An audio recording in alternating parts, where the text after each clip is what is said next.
ద్వితీయ ఉపదేశ కాండము గ్రంథము ఉపోద్ఘాతము. ద్వితీయ ఉపదేశ కాండము గ్రంథము రచయిత మోషే ప్రవక్త. పెంటాచూక్ పంచకాండములు అని పిలువబడిన కాండములలో చివరి గ్రంథము ద్వితీయ ఉపదేశ కాండము. హెబ్రీ రచయితలు పుస్తకాలకు పేర్లు ఇచ్చినప్పుడు పాత నిబంధనలో మొదటి అధ్యాయము మొదటి వచనములోని మాటను పుస్తకమునకు పేరుగా ఇచ్చారు. ద్వితీయ ఉపదేశ కాండములో దీస్ బీ ద వర్డ్స్, ఇదిగో ఈ మాటలు అని అర్థం ఇచ్చేటట్లు వ్రాయబడిన దీవారిం అనే పదము దీస్ ఆర్ ద వర్డ్స్ అనే అర్థం ఇచ్చేటట్లుగా హెబ్రీ గ్రంథంలో వ్రాయబడినప్పటికీ మిష్నే అనగా రిపిటీషన్, మిష్నే అనే హీబ్రూ పదానికి రిపిటీషన్ అని అర్థం. సెకండ్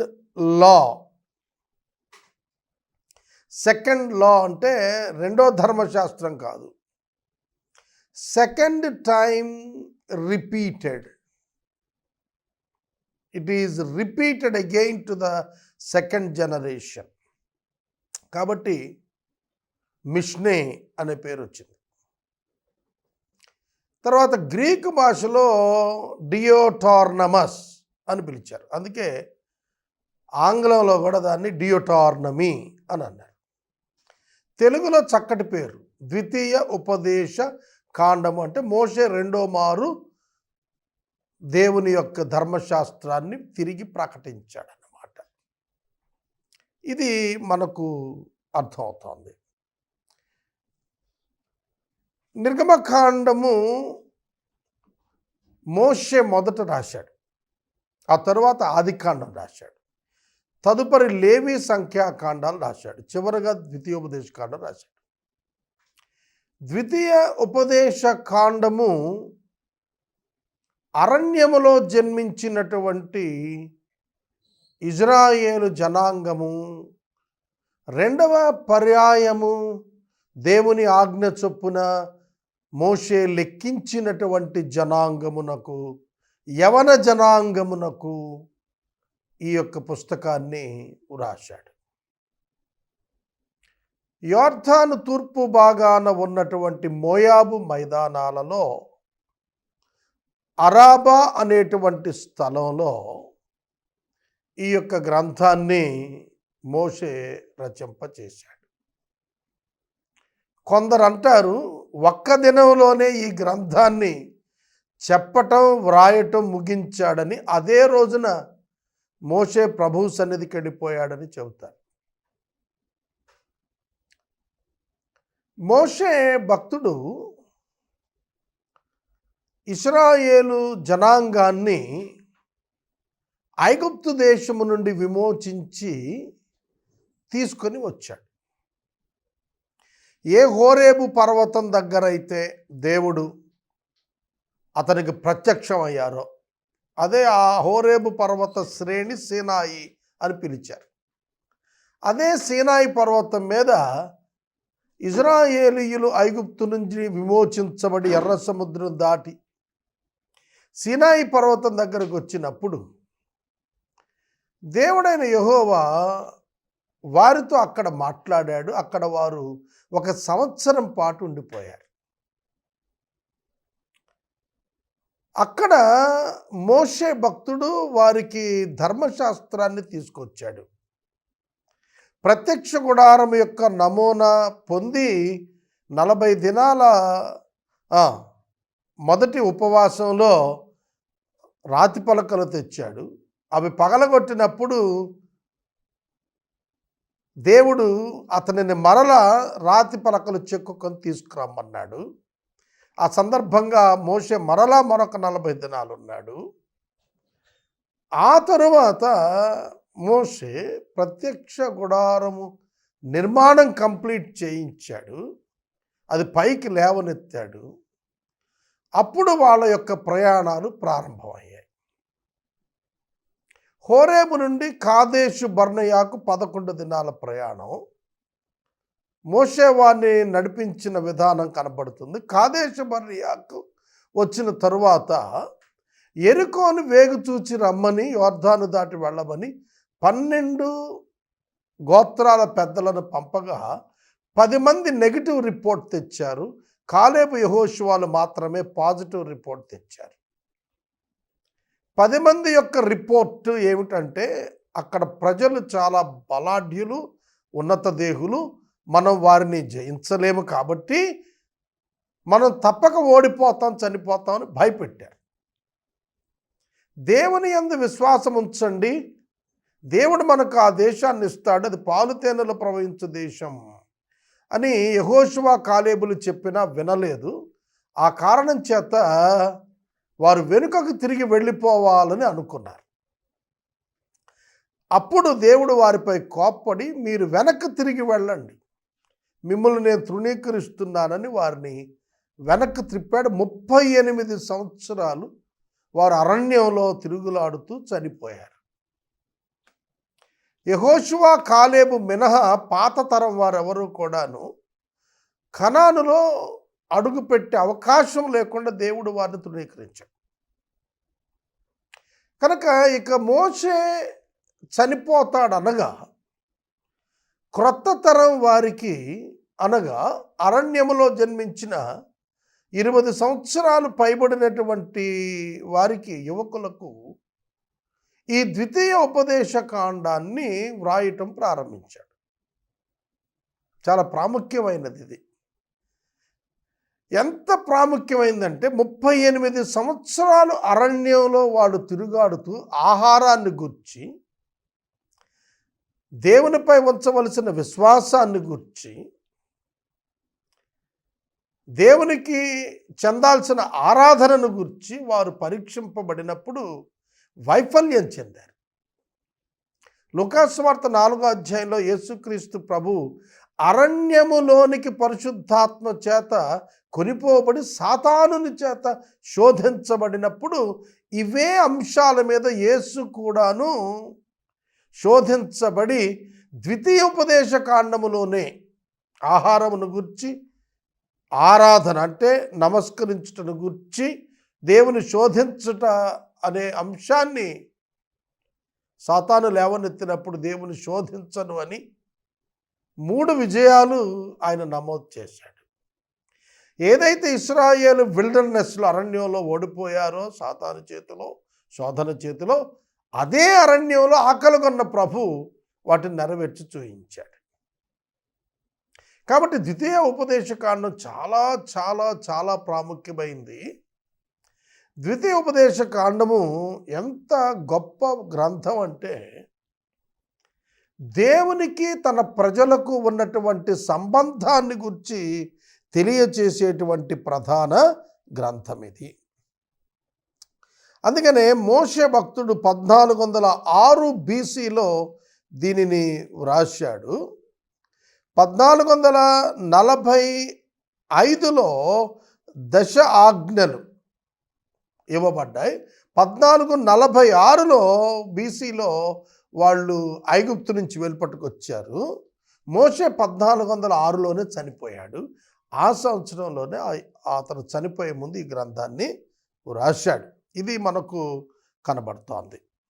తర్వాత ఈ గ్రంథము యొక్క మూల వాక్యాన్ని కనుక మనం చూస్తే, యేసుక్రీస్తు ప్రభువారు ఆజ్ఞలన్నింటిలో పరిపూర్ణమైన ఆజ్ఞ ఏది అని అనగా అని చెబుతూ, మీ పూర్ణ ఆత్మతో, పూర్ణ శాంతితో, పూర్ణ శక్తితో, పూర్ణ బలముతో నీ దేవుడైన యెహోవాను ప్రేమించాలి అని చెప్పినటువంటి మాట ద్వితీయోపదేశకాండం 6వ అధ్యాయం 4వ వచనం నుండి తీసుకున్నారు. ఇది చదువుతాను. ఇశ్రాయేలు వినుము, మన దేవుడైన యెహోవా అద్వితీయుడగు యెహోవా నీ పూర్ణ హృదయముతోను, నీ పూర్ణాత్మతోను, నీ పూర్ణ శక్తితోను, పూర్ణ వివేకముతోను నీ దేవుడని యెహోవాను ప్రేమింపవలెను. అర్థమవుతుందా?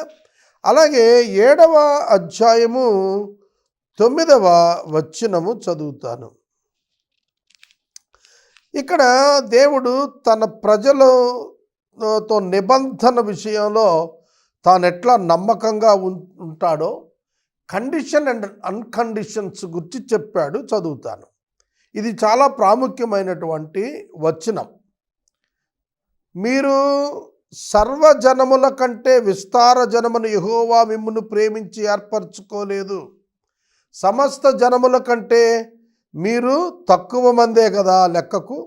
అయితే యెహోవా మిమ్మును ప్రేమించువాడు గనుకను, తాను మీ తండ్రులకు చేసిన ప్రమాణమును నెరవేర్చువాడు గనుకను, యెహోవా బాహుబలము చేత మిమ్మును రప్పించి దాసుల గృహములో నుండి ఐగుప్తు రాజైన ఫరో చేతిలో నుండి మిమ్మును విడిపించెను.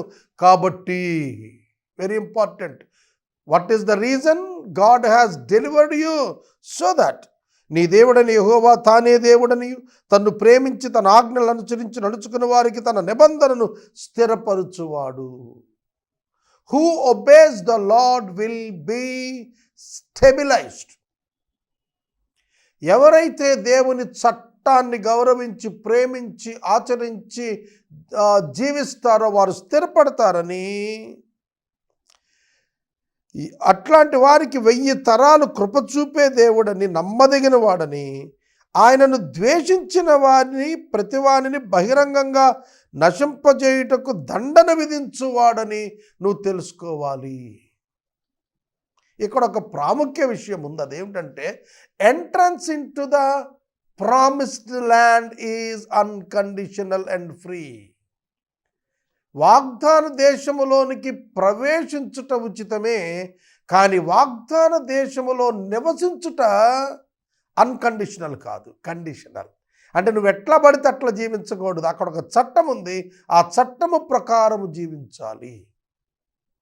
Most important. ఇది చాలా ప్రాముఖ్యమైనటువంటిది అని ప్రతి ఒక్కరము కూడా గుర్తించాలి.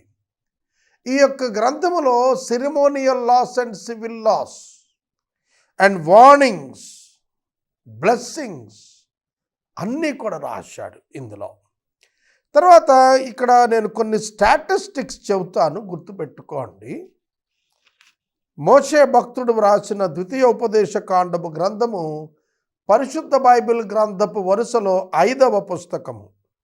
దీనిలోని అధ్యాయముల సంఖ్య 34, వచనముల సంఖ్య 959, ఆంగ్ల భాష బైబిల్ పదముల సంఖ్య 28,355, ప్రశ్నలు 33, దైవ సందేశాలు 33, దైవ వాగ్దానాలు 47, జరగబోవు సంగతులు 497.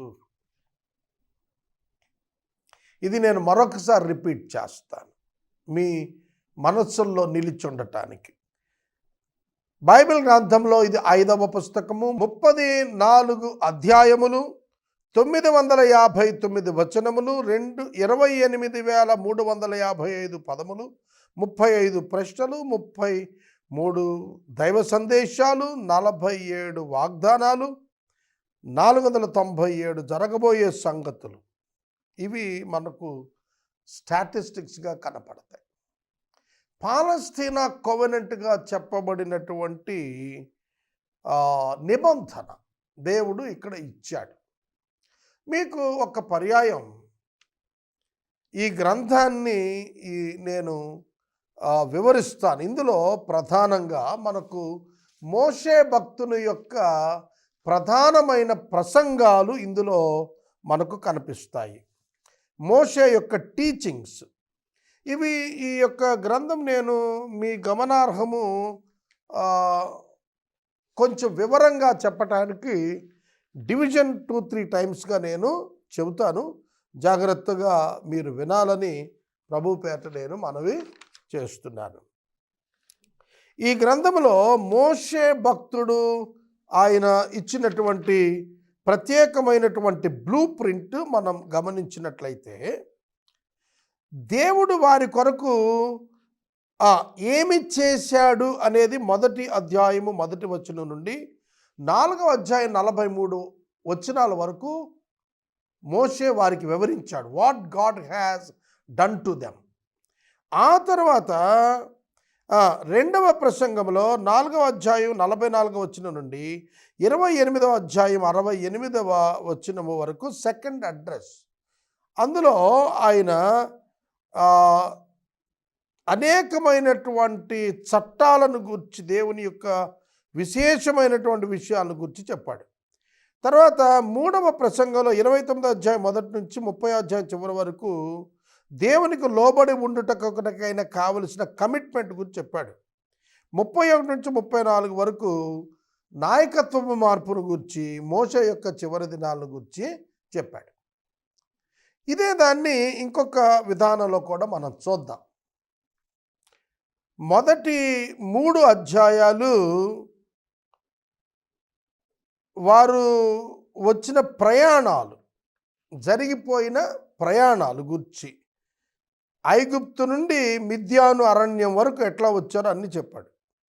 4వ అధ్యాయంలో విధేయత గురించి మాట్లాడాడు. 5వ అధ్యాయం నుండి 26వ వచనం వరకు ధర్మశాస్త్ర వివరణ, రిపిటీషన్ ఆఫ్ లా ఇచ్చాడు. 27 నుంచి 30 వచనాల మధ్య ఏబాలు గెరాజీము కొండలు, ఏబాలు శాపము, గెరాజీము కొండ దీవెన వచనాలు తెలియచేశాడు. శాప వచనాలు అత్యధికంగా ఉన్నాయి. దీవెన వచనాలు 14 వచనాలే కానీ శాప వచనాలు 68 వచనాలు ఇచ్చాడు.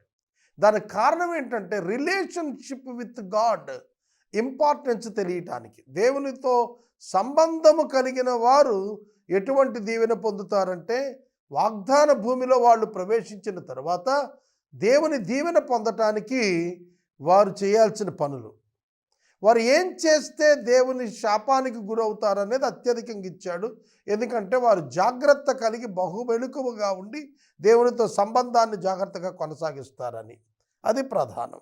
31వ అధ్యాయంలో నాయకత్వపు మార్పు, మోషేను దేవుడు యెహోషువాకు అప్పగించమని చెప్పినటువంటిది బాధ్యత బదలాయింపు అంటాము కదా, అది. 32వ అధ్యాయంలో మోషే ఒక తరతరాలకు ఒక పాటగా జరిగినటువంటి హిస్టరీని తరతరాలకు అర్థమయ్యేట్లుగా ఒక పాటగా రచింపచేశాడు.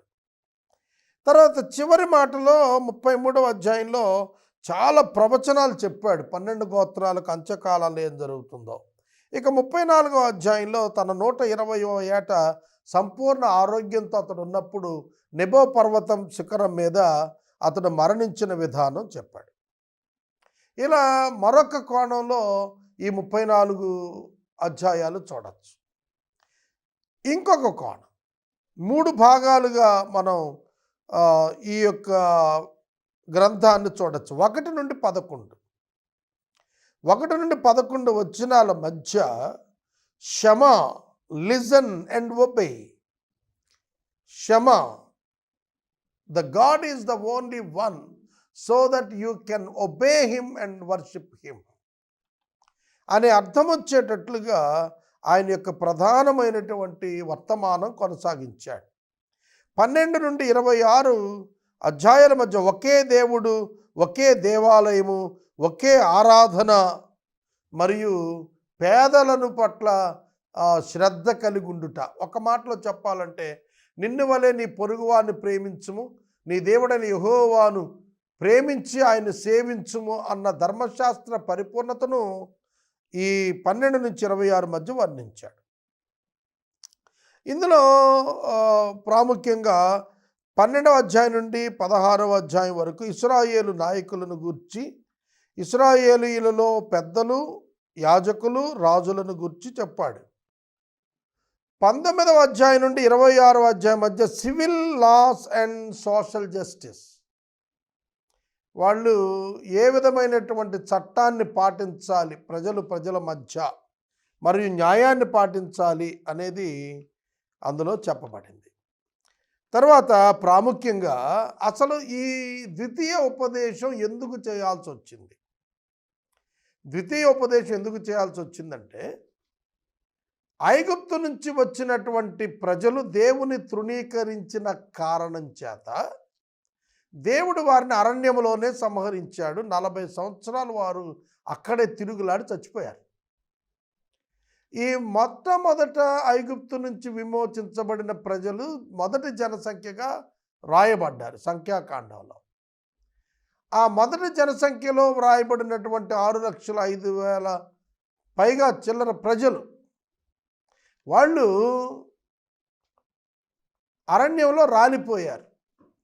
అయితే దేవుడైన యెహోవా వాగ్దానం చేసిన రీతిగా అబ్రహాము, ఇస్సాకు, యాకోబులకు వాగ్దానం చేసిన రీతిగా ఇశ్రాయేలీయులను కనానుకు చేర్చాలి.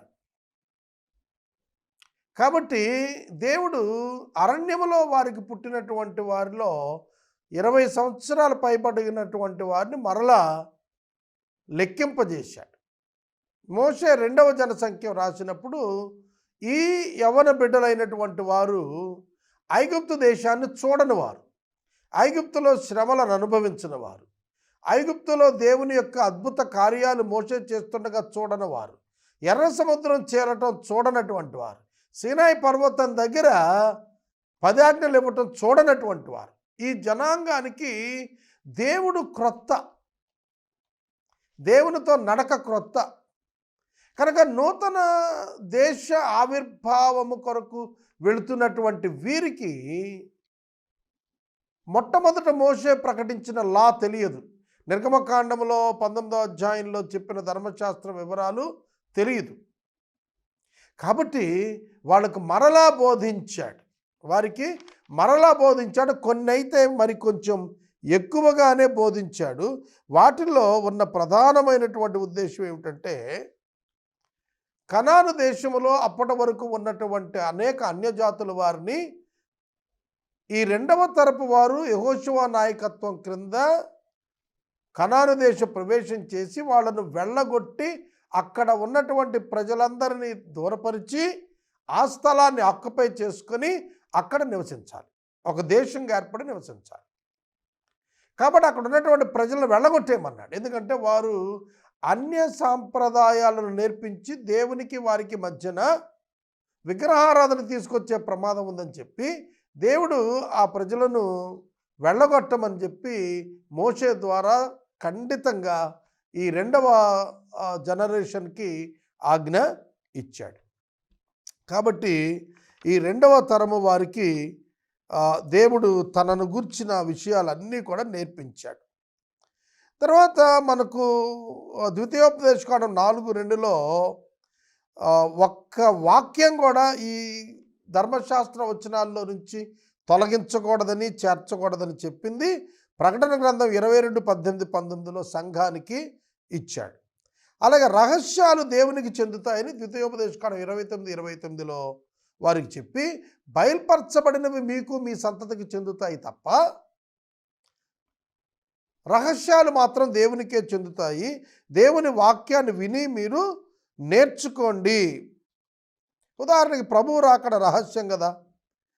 అపోస్తల కార్యం 1వ అధ్యాయంలో చెప్తాడు, ప్రభు కాలములు సమయములు తండ్రి తన స్వాధీనాన్ని ఉంచుకున్నాడు, అది తెలుసుకోవటం మీ పని కాదని. కనుక అనేక రహస్యాలు ఉన్నాయి బైబిల్లో. అవన్నీ కూడా ఆయన తన వరకే ఉంచుకున్నాడు, అవసరమైన వాటినే బయలుపరిచాడు. తర్వాత వారికి మరొక అతి ప్రధానమైన సందేశం ఏంటంటే, వారి పిల్లలకు వాక్యం నేర్పించాలి. పురుషులందరూ కూడా దీనికి బాధ్యత వహించి దేవునితో ఒప్పందం చేయాలి. తమ పిల్లల తరాలకు ఇజ్రాయేలుతో దేవుని యొక్క చరిత్రను వాళ్ళు వివరించగలగాలి. తర్వాత మోషే గారు చెప్పింది ఏంటంటే, తన వంటి మరొక ప్రవక్తను పంపుతాడనేది చెప్పాడు. ఇందులో ప్రధానంగా మనం తెలుసుకోవాల్సింది ఏంటంటే, ఈ గ్రంథంలో దేవునికి విధేయులై ఉంటేనే వాగ్దాన భూమిలో ఉంటారు, అవిధేయులైతే మళ్ళా చెరకు పంపబడతారు, దేవుడు వారిని విడిచిపెడతాడు. అది సందేశం. క్రీస్తు పూర్వము 1406లో వాళ్ళు ఈ ద్వితీయోపదేశకాండం పొంది వాళ్ళు యోర్దాను నది దాటి యెహోషువ నాయకత్వంలో కనానులో అడుగుపెట్టారు. క్రీస్తు పూర్వం 586లో వాళ్ళు బబులోను చెరకెళ్ళారు. అర్థమవుతుందా? కాబట్టి బబులోను చెరకు వెళ్ళటానికి మధ్యన ఉన్నటువంటి 900 సంవత్సరాల కాలంలో వాళ్ళు దేవుని తిరస్కరించారు. ఆ కారణం చేత వాళ్ళు బయటికి పంపించాడు. తర్వాత వాళ్ళు మళ్ళా తిరిగి క్రీస్తు పూర్వము 536లో వెనక్కి వచ్చి 20 సంవత్సరాలు మందిరం కట్టి 516 బీసీలో దేవాలయాన్ని పునరంకితం చేసినా కూడాను వాళ్ళు ఒక రాజ్యంగా ఏర్పడలేకపోయారు ప్రభువు వారి యొక్క రాకడ వరకు కూడా. అందుకే వారు రాజ్యం కొరకు ఎదురు చూస్తున్నారు. ఆ రాజ్యం మెస్సియానిక్ కింగ్డమ్ రాబోతోంది అనేది వారి విశ్వాసం. కనుక 1000 ఏళ్ల పరిపాలన భూమి మీద ప్రభువు స్థాపించడానికి రెండవ రాకడలో ఆయన వచ్చినప్పుడు ఆ యొక్క ఇజ్రాయేల్ మళ్ళీ రెస్టోర్ అవుతుంది అనేది చెప్పబడింది. వారు పశ్చాత్తాపడాలి. Return to God. దేవుడు వారిని గెంటి వేసిన తర్వాత వాళ్ళు తిరిగి పశ్చాత్తాపడి దేవుని వైపు తిరిగితే ఆయన క్షమించే దేవుడు. అందుకే యేసుక్రీస్తు ప్రభు సువార్తలలో తన మొట్టమొదటి మాటగా రికార్డు రాయించాడు. మారు మనసు పొందండి, రిటర్న్ టు గాడ్, రిపెంట్ అనే పదాన్ని వాడాడు. కాబట్టి ఈ ద్వితీయోపదేశకాండం ఏం చెప్తుందంటే రైట్ రిలేషన్షిప్ విత్ గాడ్, దేవునితో సరైన సంబంధం కలిగి ఆ దేశములో అద్భుతమైన రీతిగా జీవించండి, ఆనందంగా జీవించండి. ఆయనకి తిరుగుబాటు చేస్తే మీరు నశిస్తారు. ఆఖరికి మీకు ద్వితీయ ఉపదేశకాండంలో మనం 30వ అధ్యాయంలో ఆ శాపములను గురించి వింటున్నప్పుడు 68 వచనాల్లో వాళ్ళు ఎక్కడి నుండి బయలుదేరి వచ్చారు, ఏ స్థాయిలో వచ్చారు, బానిసల స్థాయిలో ఐగుప్తు నుంచి విమోచించబడి వచ్చారు కదా. ఆఖరి శాపం ఏంటంటే మళ్ళా మీరు ఐగుప్తుకు బానిసలుగా వెళ్ళే పరిస్థితి వస్తుంది. కాబట్టి వారు ఎంత దారుణం అంటే పెట్టి కొనేవాళ్ళు లేని బానిసలుగా మీరు మారిపోతారన్నాడు. దాన్ని బట్టి మీరు అర్థం చేసుకోండి. కనుక దేవునితో మన నడక, దేవునితో మన సంబంధము, మన సహవాసము సరిగా ఉండేటట్టుగా చూచుకొనడం ద్వారా వర్ధిల్లాలి, దీవించబడాలి అనేది దేవుని యొక్క అభిప్రాయము. ఈ యొక్క ద్వితీయ ఉపదేశ కాండములో వ్రాయటము జరిగిందని మనం తెలుసుకోవాలి. విధేయత చూపించినటువంటి వారికి దీవెన. ఎటువంటి దీవెన? కట్టని ఇళ్ళు, తవ్వని బావులు, నాటని చెట్లు. తిరగబడిన వారికి ఎటువంటి శాపాలు? నీ భార్య వేరే వాడికి కాపురం చేస్తుంది, నీ ఇంటిలో నువ్వు నివసించవు, ద్రాక్ష తోటలు వేస్తావు, నువ్వు తినవంటాడు. కాబట్టి ఇందులో మనకు దీవెనలు శాపాలు ప్రధానమైనవిగా వర్ణించబడ్డాయి. అంటే దేవుడు మన చేతిలోనే మన భవిష్యత్తు ఉంచుతున్నాడు. అది మనకు ద్వితీయోపదేశకాండం చెబుతోంది. It is condition. నీవు ఇది చేస్తే దేవుడు ఇది చేస్తాడు. నీవు దేవునితో సరిగుంటే దేవుడు దీవిస్తాడు. దేవుని తిరస్కరిస్తే దానికి కావలసిన పరిస్థితులు నువ్వు చూస్తావు. ఇది ఓల్డ్ టెస్టిమెంట్లో చెప్పాడు. ఆ తర్వాత వాళ్ళు అలా చేయలేకపోయారు, దేవునితో సరిగా ఉండలేకపోయారు. అందుకే దేవుడు వారిని బబులోను చెరకు అప్పగించాడు. వెనుకకు తిరిగి వచ్చిన తరువాత ఏం సంభవిస్తుందో ఇర్మియా, యెహెజ్కేలు, యెషయా ఏమని చెప్పారంటే నూతన మనసు ఇస్తాను మీకు, మాంసపు గుండెను ఇస్తాను, నేను మీ హృదయానికి సున్నతనిస్తాను అన్నాడు. అది యేసుక్రీస్తునందు సంభవించింది విశ్వసించిన వారికి. కాబట్టి యేసుక్రీస్తు నందు అన్కండిషనల్ గ్రేస్ ఇవ్వబడింది. పోగొట్టు కొనబడని సంబంధం యేసుక్రీస్తు ద్వారా ఏర్పరచబడింది. యేసుక్రీస్తు ద్వారా అనుగ్రహించబడిన పరిశుద్ధాత్మ దేవుడు విశ్వసించిన వారి యొక్క హృదయాలలో నివాసం ఉండి దేవుని యొక్క రాజ్యములోనికి వారిని తీసుకొని వస్తాడు. కాబట్టి ద్వితీయ ఉపదేశ కాండంలో చెప్పింది ఏమిటంటే మీ రిలేషన్షిప్ విషయంలో మీరు పతనమైనప్పటికీ కూడా మీ పట్ల దేవుని యొక్క అన్కండిషనల్ లవ్ చూపించబడుతుంది. మీరు తిరిగి సమకూర్చబడతారు, ప్రభువు యొక్క రాజ్యములో మీరు భాగస్థులు అవుతారనేది ఒక గొప్ప నిరీక్షణ ఈ గ్రంథము తెలియపరుస్తోంది. తర్వాత ఈ అధ్యాయంలో మనకు శానిటేషన్ లాస్ చాలా అద్భుతంగా చెప్పాడు. శానిటేషన్ చాలా ఇంపార్టెంట్. 6 లక్షల మంది వాళ్ళు ఉన్నారు కదా, వాళ్ళు దేశంలోనికి వెళ్ళిన తర్వాత పాళెము శుభ్రముగా ఉంచాలి. పాళెము శుభ్రముగా ఉండకపోతే ప్రభువు ఆ పాళెములోనికి రానన్నాడు. పరిసరాల పరిశుభ్రత ఆరోగ్యానికి ప్రధాన పీట వేసినట్లుగా ఈ యొక్క గ్రంథం మనకు తెలియచేస్తోంది. ఇంకా ప్రాముఖ్యమైనది ఏమిటంటే, రాజు ద్వితీయోపదేశ కాండాన్ని ప్రతిరోజు చదవాలి.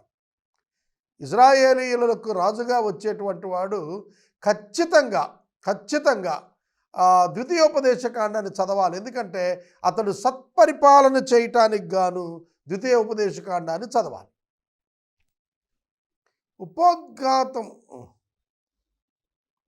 ఉపోద్ఘాతం యొక్క ముగింపులో ఈ గ్రంథం ప్రధానంగా